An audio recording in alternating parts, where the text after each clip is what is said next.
Today we're going to be, this session we're going to be talking about grids, their importance, and why we feel that we need to have what we're calling a Grid Academy, and why we're proposing that.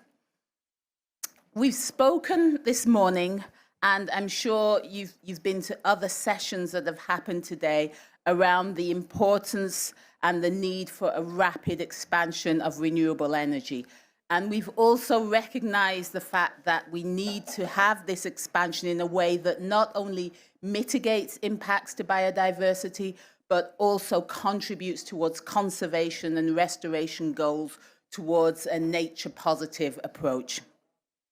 We know that we can address the climate, energy, and biodiversity crisis in parallel, but what we're going to discuss today is going to be what we've been calling the missing link, and that's around grids, because an accelerated rollout of renewable energy also requires the accelerated expansion of the electricity grid system, the planning, the deployment of electricity grids to enable grid integration and grid system optimization. This subject is not a subject that is often spoken about within the conservation community. It's just something that we like talking about the turbines, we like talking about the panels, we like talking about, are we putting the panels on water, are we putting the panels in fields, but grids, not so sexy.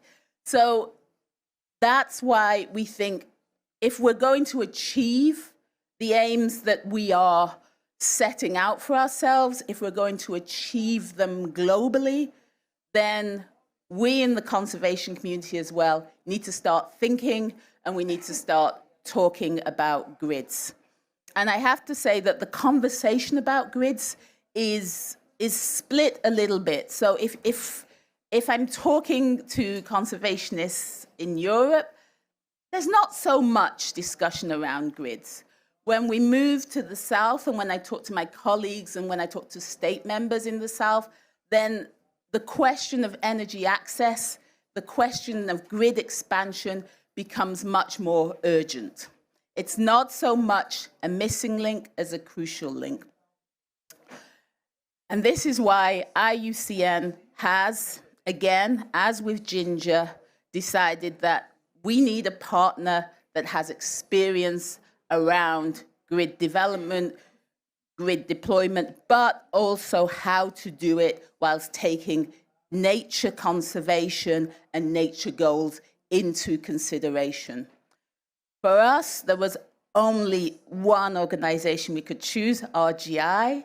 It helps that they have a crazy CEO, but really, it was the only choice for us. And we're very proud to be proposing the idea of this grid initiative. And I'll just finish by saying earlier on today we had a discussion with other conservation organizations. The aim is not, as with Ginger, that we keep this to ourselves and we form this very exclusive club around grid deployment and grid expansion, but the aim is that we build something that is inclusive, and we say to other conservationists, come, learn with us. Let's understand what we need to know. Let's see where we can contribute towards grid deployment in a sustainable manner globally. And that, to me, is what the Grid Academy is going to be around. So with no further ado, I'm going to invite Antonella to come and talk about the technical aspects of grids. I'll be taking notes. Thank you.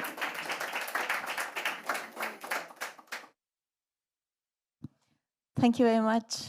And so I hope you admire the way I have indoctrinated Rachel on grids, yeah? There's been a long journey, but that worked pretty well. Congratulations. So this is actually the last event for today here. It means that we are completely relaxed. We had a lot of excitement this morning. I'm still kind of. So let's enjoy it. What is going to happen now is that I'm going to explain what we have in mind with this Grid Academy. And then we have a very nice panel. One of the panelists is running, probably was on the other side of this campus. It's very healthy to be here. At least you have a lot of work to do around. So, Grid Academy. Rachel, oh, should I introduce myself? I forget about it. Rachel said it already quite clearly. Electricity grids are the missing link. We have been discussing about the energy transition for decades. The environmental community has been pushing for renewables for decades, but very few have actually understood or endorsed the fact that electricity grids should be promoted at the same time together with renewables. Because if we don't do that, well, we have not done nothing. And so Renewables Grid Initiative, RGI in short, has been working on grids since 15 years. We have been very, very lonely in this journey. But now finally we have some friends. And RGI is a coalition of transmission system operators, environmental and climate NGOs. So we were set up with this idea that we need to build grids that are needed for the energy transition, but we need to build them well and together with people. And because grids are becoming so crucial in Europe and in any region of the world, we realized that this is a very niche knowledge. Most of the people simply don't understand grids. They don't want to bother with that. And the moment that they start experiencing the challenges of integrating renewables and building renewables, then they lack this knowledge. And so what we have done, we said, okay, we cannot answer each single call that we get every week, help us, what you do this, how do you do that? We cannot do it one-to-one. It's absolutely not possible. Let's come up with something that we can do it more systematically. And so we teamed up with IUCN because they have a global network, because they come from a conservation mindset. And of course, they need to be aware, because otherwise some of the efforts are completely lost. And we also teamed up with the Open Energy Transition, which is a spin-off of an academic project which is using open source energy system modeling to actually model the energy systems and advance this knowledge. And so I already said this. The link has been the forgotten link. The grid has been the forgotten link of many of the political decisions, many of the action from industries and the NGO community. So we want to somehow tackle this lack of knowledge with the Grid Academy. Many of you know that what we are talking is a very complex system. This is just a picture. I could have taken any picture. I just think that the electricity grid is like the brain. It is like the neural system or the neural backbone of our life. If we don't do it well, our body doesn't function, and the same, the economy and the evolution of our energy sector will not function. The grid comprises different layers: the high voltage, the low voltage, the medium voltage, and the grid is one piece of the entire energy system. Grid planning is a skill per se. Very few actors can deal with this. And we have long-term planning, short-term planning. We need to plan for years, but we also need to plan for the next second, grid operation. So building grids has been very difficult. Planning grid has been difficult. Difficulties are originating from technical knowledge. It is also a mentality thing, because a lot of people still believe that you cannot do more than one digit wind and solar, otherwise the grid collapse. The reality is that Ireland, for example, they can do already 75% of mainly wind without any blackout. So there is a lot of innovation, but knowledge is very limited. Of course, there are environmental and permitting challenges. Everyone is talking about, oh, we need faster permitting. But actually, how do we do it? How do we create a permitting process that really works? How do we take care of the environment, nature, biodiversity, while we'll build these massive amounts of infrastructure? We are talking about millions of kilometers, by the way. We'll go around the globe several times. And of course, it is also important because whenever we build something, we build it next to someone. So public opposition can be very fierce, and the possibility of delivering infrastructure is becoming increasingly difficult. And don't think that this is a European madness. It happens everywhere in the world with different shapes. I think this is the only country where people are happy to have any type of infrastructure, but let's put this aside. And of course, there are markets. Markets are one of the ways to operate a system, and markets is the only thing that we will not tackle with the Grid Academy, and I will come back to that. So our proposition for setting up a Renewables Grid Academy is really to have a modular approach, which is based, or which is focusing on three main dimensions: the technical one, the environmental and permitting, and the social one. The markets, there are others that are doing a fantastic job internationally, like the Florence School of Regulations. We will work together with them, and yeah, so we don't plan to do that. The idea is that we want to provide knowledge at different level for, sorry, I have to go back. I'm lost. Okay, so this is only an example of the topics that we want to cover. There may be much more. And one of the important elements is that we believe that this has to be based on open source energy system modeling. Why open source? Because open source is a way to overcome the current challenges, is a way to allow different stakeholders to actually use data and provide different output. If you just imagine you have a scenario, you have assumption, you feed into a model, and then the model spits out some results. And this is like, you know, you bake a cake and you don't know what is inside. But ideally, you want to have the possibility to run many different scenarios, because running different scenarios implies that you de-risk your planning process.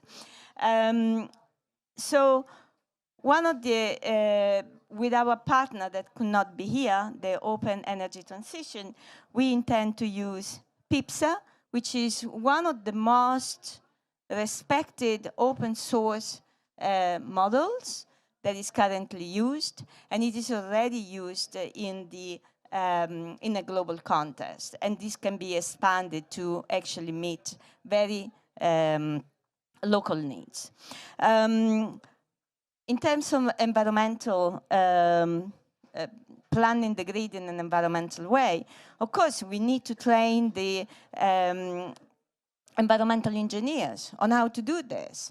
But today we have already collected a lot of examples and a lot of practices within RGI that we are very happy to share. Corridor management, birds, detector, whatever they're called. So anyway, there are plenty of examples, and there are solutions that are emerging everywhere. So there is no need to reinvent the wheel, but we need to share this knowledge. Who are we tackling this? What do we have in mind? We have in mind an ABC approach for everybody, whoever is interested can have the basics, but then also go deep into the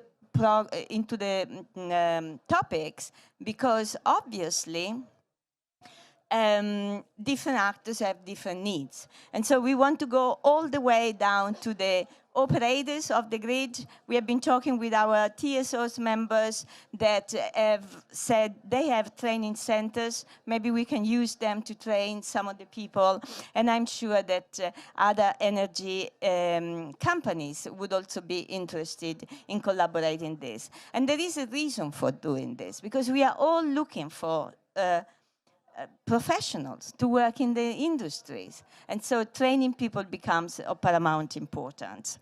And finally, this is, I think, my last slide. So the objective is really to empower actors to shape decisions and contribute at this energy transition. If you understand the energy system, if you understand how to use the grid, you know which are the options that can be put in place. We don't want to build anything new, really. There is a lot out there. This is about collaborating. We have already talked with the Copenhagen School, with MIT. We don't want to reinvent wheels. We will bring together expertise in a coherent way so that this knowledge can be shared. Of course, the modular approach is very convenient, because if you have a new topic emerging, you just add a module, that's it. Of course, we will use a MOOC, a massive open source system. We have been working with people that have been doing this. We have a lot of practices that we can showcase and share at the benefit for everybody. And the main mentality is train the trainer, because we want people to be empowered and be able to participate in the local decisions without having consultants coming from the US or England. And so I would like to invite our panelists to join on stage. I'm sorry, Giles, we made you run, but now you are... No, you're not late. You are just in time, which is perfect. And we are very happy to have you with us. So, Rana, please, from REN21. For those of you who do not know who REN21, I'm sure Rana will tell you. Please take a seat. Alicia, from Hitachi Energy.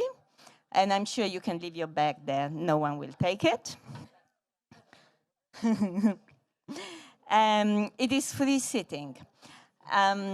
Giles, please, take the best seat. Yes. Chiara and Mai.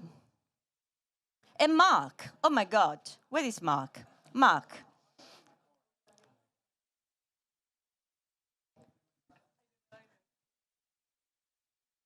So I'm going to stand here and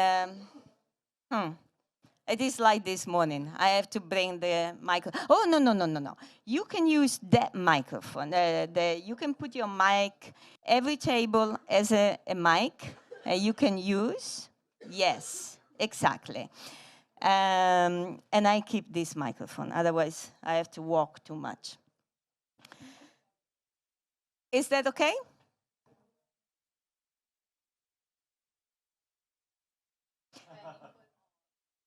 Exactly. So if you can put on the microphone. You are enrolled in the academy. Giles is the first one, so he will have the first word. Oh, Lana was the first. Giles first, sorry. Giles, CEO Wind Europe. Why do you think we need grids, and why do you think a grid academy is a stupid idea? Should we go for that? What is your standing from an industry point of view, from a wind industry point of view? So I represent the whole value chain of wind energy in Europe, the wind farm developers, owners, operators, and the wind supply chain. There's no point building wind farms anywhere if we don't have the grid. That's how central the grid is to what we do. Totally essential. And we need much more of it. We don't have enough of it today. Wind is 17% of all of the electricity we consume in Europe today. The European Union wants us to double that to 35% by 2030 and then get it up to over half of Europe's electricity production by 2050. That means loads new wind farms, onshore and offshore. That means loads new grid connections. Loads of investments. We work very closely with the transmission and the distribution system operators. We are begging them constantly to build more grid connections, please.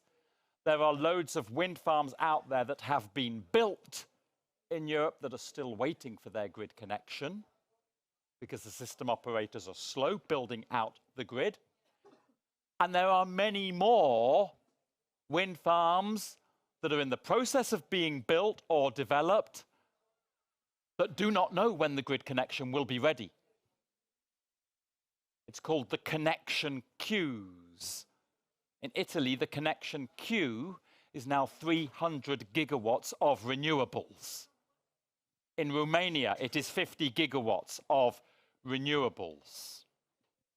The TSOs and the DSOs are doing their best. There are all sorts of reasons why they're not building grids fast enough, which we won't elaborate now. But one of the constraints that the system operators have is they just don't have the staff. Even if they've got the money to recruit the staff, because there aren't enough people out there who know how to build grids. So do we need a Grids Academy? You bet we do. Antonella, is this deliverable? Or should we give up and try another way of integrating wind and solar? Well, there is no other way of integrating wind and solar. We have to make this work. And the good news is this battle is winnable. Let me share something with you. We don't make enough batteries in Europe. That's a well-known fact. And we don't have enough people in Europe, or we didn't have enough people in Europe who know how to make batteries, whether it's in manufacturing or installation or operation. The European Commission realized this a few years ago. 3 years ago, they set up something called the Battery Academy. I didn't know. Me neither. Next week, there's an event and a ceremony in Brussels to award the 50,000th certificate to the trainee that has gone through this Battery Academy in Europe. In just 3 years, 50,000 people. Wow, you can do these things. Let's hope the same thing happens with the Grid Academy. Thank you very much, Giles. So,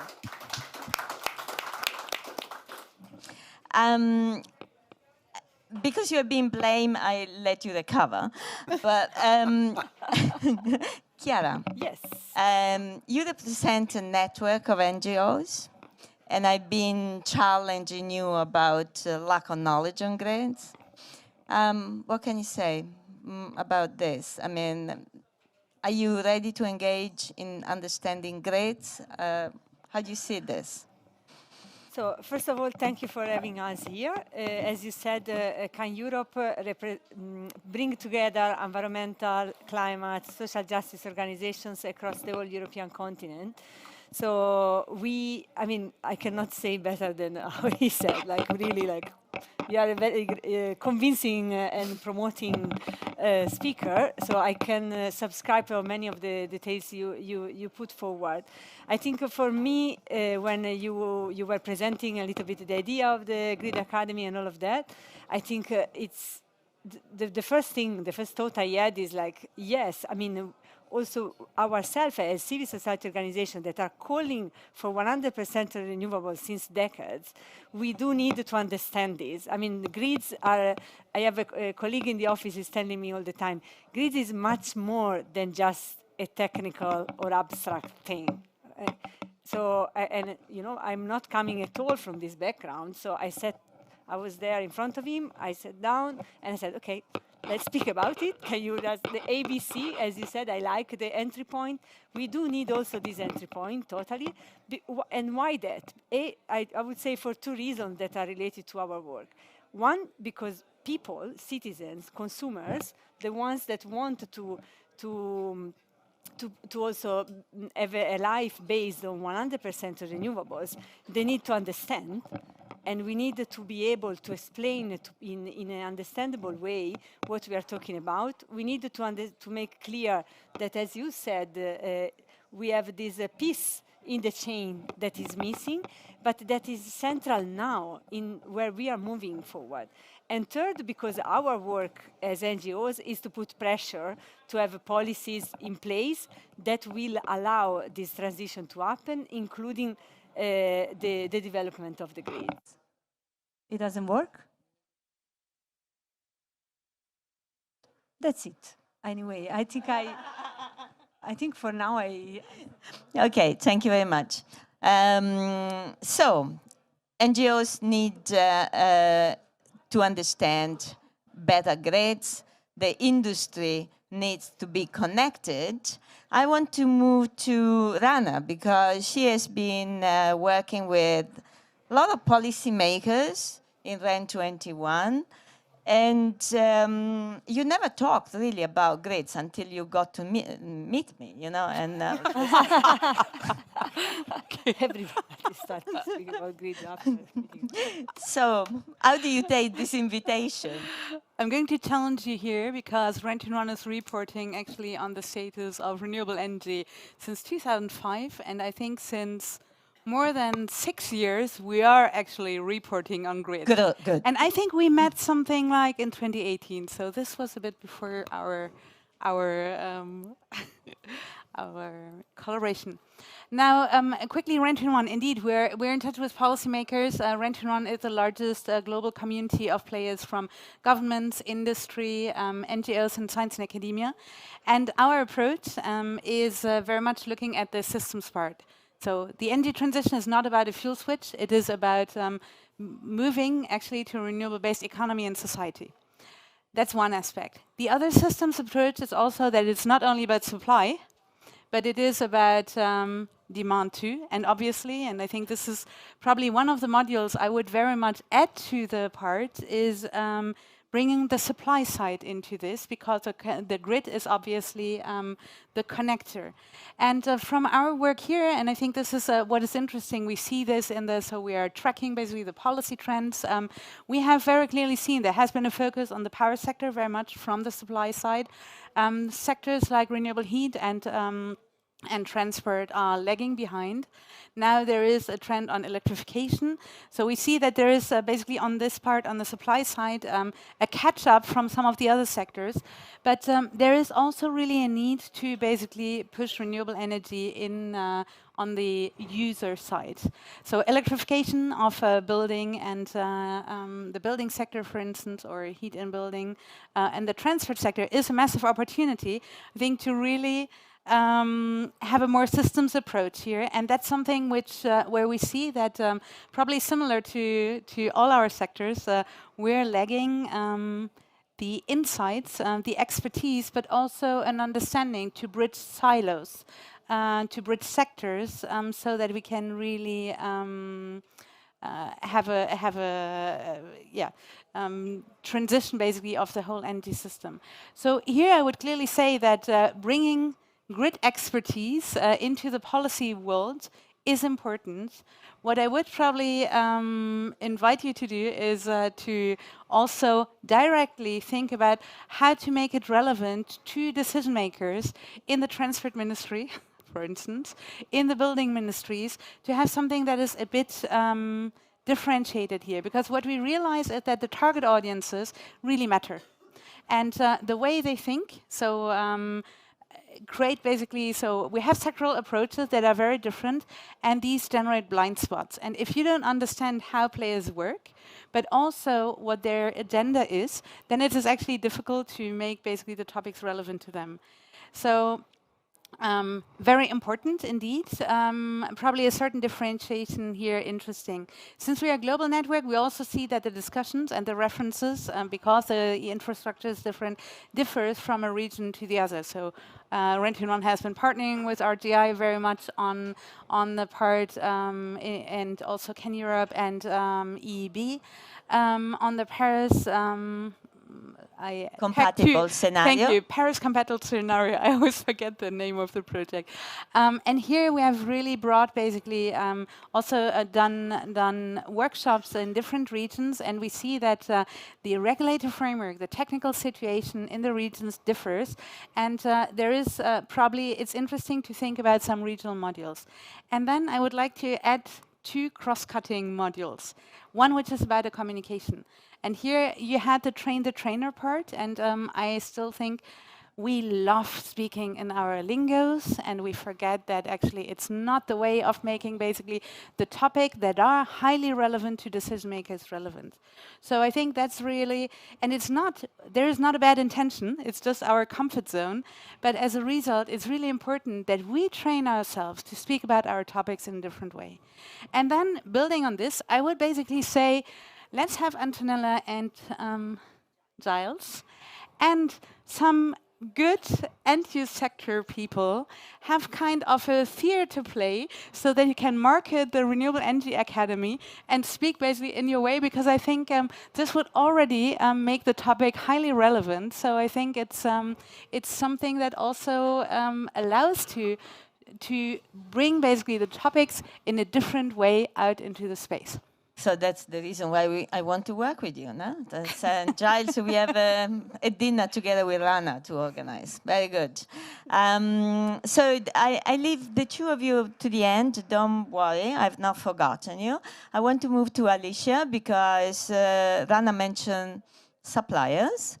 And voila, Hitachi Energy has been supplying some important component. Yeah. Hitachi Energy is a global operation, yes. So another global perspective. What do you think? Yeah, so as you mentioned, Hitachi Energy, we are a global operator, we are a technology leader, we are bringing everything, let's say all the solution from the generation till the consumption, from the products per se, sustainable products, also power electronics, but also all that has to do with digitalization service, all the service along the value chain from planning till, let's say, the end of life. But I would like to start actually with a couple of personal stories, if that's okay, because when I heard about participating on this panel, I was very excited because I think there is a huge need of this type of academy. And I can bring you a very visual example, which is I have a 3-year-old daughter, and she recently received a book which was about the energy system. And I was super excited to read it with her and about the energy transition and so on. And as I started, I opened the book before she was going to sleep, and I was like, oh, great, I can tell what mommy does or the company that mommy works for. There was the generation and the consumption, and there were these black lines in between. There was nothing else. That was kind of how it was explained. And I remember I was so upset. I was like, how is this possible? How is this is how you explain to children. Mama is a black line. So. Yeah, are we a black line? And this is a recent one, but also an older one is, I'm an environmental engineer. I started environmental science because I wanted to contribute to sustainability. And I studied a lot about carbon, about climate change, biodiversity. Until I didn't join, or I was lucky enough to join Hitachi Energy 6.5 years ago, I actually had no idea how important it is, how important the grids are to actually tackle the issue, the massive issue that we have ahead, and how crucial the grids are for the solutions we need to tackle climate change. And I was, you could say, a well-educated person with a PhD and so on, and I didn't know. So I really believe this is a fantastic project. I fully support it. And then back to something that I think is very crucial, and you touch it as well. By 2050, we really need to have, or increase by 4, the amount of power generated. We need to transmit up to 3 times the electricity that we are currently transmitting. So basically, electricity will be the backbone of the entire energy system. We see already wind, we see solar really moving really fast, even faster than expected, which is great. And we see also a great movement from industries that traditionally were not, let's say, coupling with renewables, such as mobility or building or the industry per se. So actually the change is there. But this change, of course, comes with massive challenges. It comes with the challenge of, from the infrastructure perspective, how do we integrate? We need to really enhance the current infrastructure to allow all this massive new power. We need to also make sure that those grids are resilient enough. Yeah, I'm finishing. We need to also make sure they are flexible enough. We know that the renewable power, we need, let's say, life flexibility. They need to be efficient. And all this implies massive also changes and impacts, as you were showing before, for the landscapes, right? So how to handle this? Well, we have we say diversity plus collaboration leads to great innovation. And we really believe this collaboration is the only way to tackle the challenge that we have had. There is no company, there is no country, there is no region, there is no industry that has the solution, but we see everybody jumping in. And I think as we have these kind of discussions and collaborate together, is really the only way forward at the scale and speed that we need. Thank you. Now we have 2 grid operators here from Ireland and Norway. Norway has an easy life because you have a lot of hydro. I always have to say this, but you are doing very well. And of course, you are in Ireland, you have a bit more difficulties. So, how ready are you to share the very peculiar knowledge that you have? Do you think it's possible? And if so, how can we best do it? I think ladies first. Do you mind? I'm totally outnumbered, so hands up, yeah, absolutely, I surrender.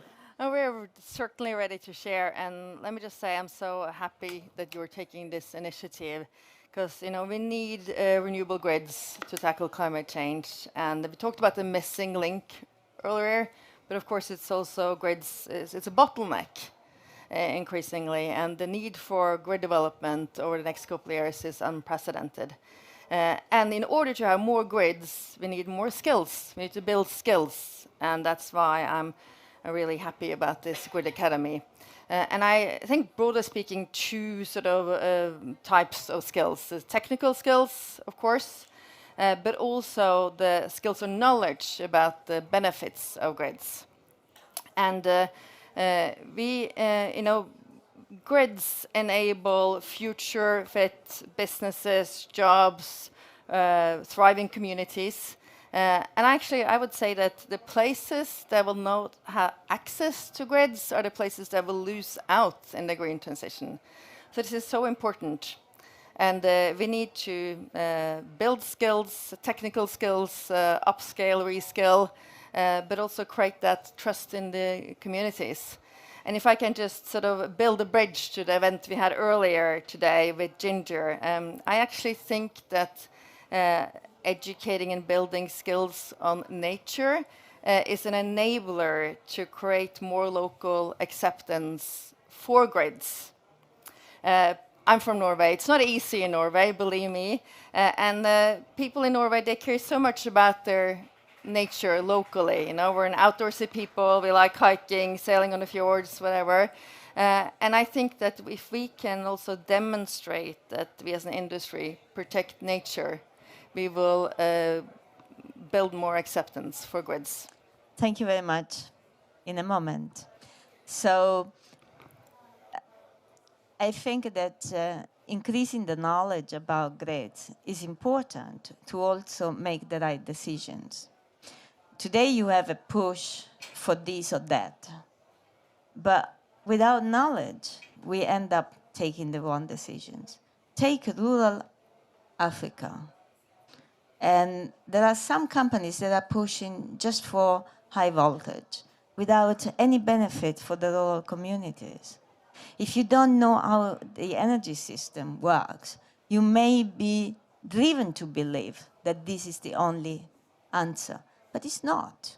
And so knowledge will improve the decision-making process and participation. I'll give you the microphone in a moment. First, Mark. Okay, Mark. I'm Mark. We run the grid in Ireland. Ireland is an island, so it comes with its own unique challenges. And I often use the metaphor that Ireland is like it's like a microcosm of the whole European continent, because we see every problem in our 5 million population Ireland that Europe will eventually see. We're a bit ahead of the curve in terms of the amount of renewables we're deploying. I'm also formerly a developer of wind farms, part of Giles's club, and built the largest onshore wind farm in Ireland. So I do understand the perspectives from both sides of the equation. I'll make 3 points. I support the Academy. That makes absolute sense. And I'm not going to labour on that, okay? You'll kill me anyway if I didn't, but that's a different matter on to now. I loved, Alicia, is it? Yes. Your story, because you just nailed something which was going to be my first point, which was, arguably, I don't believe people need to understand the technicalities of the grid, not those we're selling to. And that story about the 3-year-old is a fabulous story. The fact that young children are just getting a simple construct in their mind, that their whole lives, their future, whether it's work, play, entertainment, whatever else, is predicated on electricity and green electricity. And they just need to understand that a system needs to join up those dots. They don't need to understand the technicalities. I have no idea how my phone works and links around, but I do know it works. And I think the first challenge we have is for the 90% of the population, give them a simple long-term construct of what the thing is going to look like, and explain why their whole future depends on us building that. So that's my first point. We are doing an appallingly bad job in communicating that message. The grid people are doing one thing, the wind people are doing another thing, you know, the demand people. There is different narratives that are hitting the public like a tsunami. They just don't understand. So we need to invest in the messaging. Why are we doing this? Give them a simple construct to relate to. My second point is we spent a huge amount of time trying to produce a singular holistic vision for the country of Ireland. We've been partly successful. Believe it or not, we convinced the politicians, but we haven't actually convinced the broader people of the country, and we have an awful lot more work to do on that. My third point is we have completely changed our engagement model on the ground. And our engineers are now signing up to the decisions that 5 years ago they would have run away from, or they would have said it was impossible, you can't do this, it's not the most technical suitable option. We have put in planning applications for €2 billion worth of infrastructure, all predicated on underground AC lines, not because they're the best technical solution, but we're the most socially acceptable solution. And we have to, for projects on the ground, win hearts and minds, listen to what people say, and as engineers grin and bear, and sometimes do what we don't think is the best technically, but if we get social acceptance, we'll get it built. So they're the dimensions I'm Thank you most very interested much, Mark. It's great. I know Rachel wants the microphone, but I'm not giving it to you yet. Time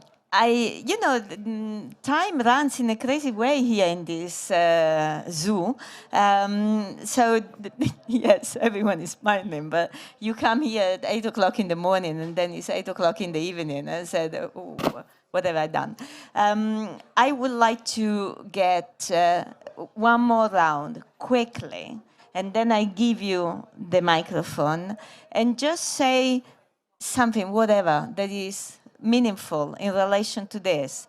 And please be aware that we have chosen you to be on stage today, not by chance or because we know you, but we see that working together with you and your organization, actually we can build this Grid Academy, but we need all of you. We cannot do it on ourselves. And so, Chiara, you go first. Yes. No, I think it's working now, no? It's working because I had to remove my hearing. Beautiful earring, by the way. No. Yes, so I think I will take my minute to say, maybe I like the story of the phone. I also don't know how my phone works, but I need the phone to work. So I think my accent is on, I agree we don't need to know all the technicalities, all the actors involved, but we need to raise much more awareness that this is the piece that we need now, the grid we need now if we want to move towards 100% renewables. And I wanted to say, maybe make a short link to what's happening in this place.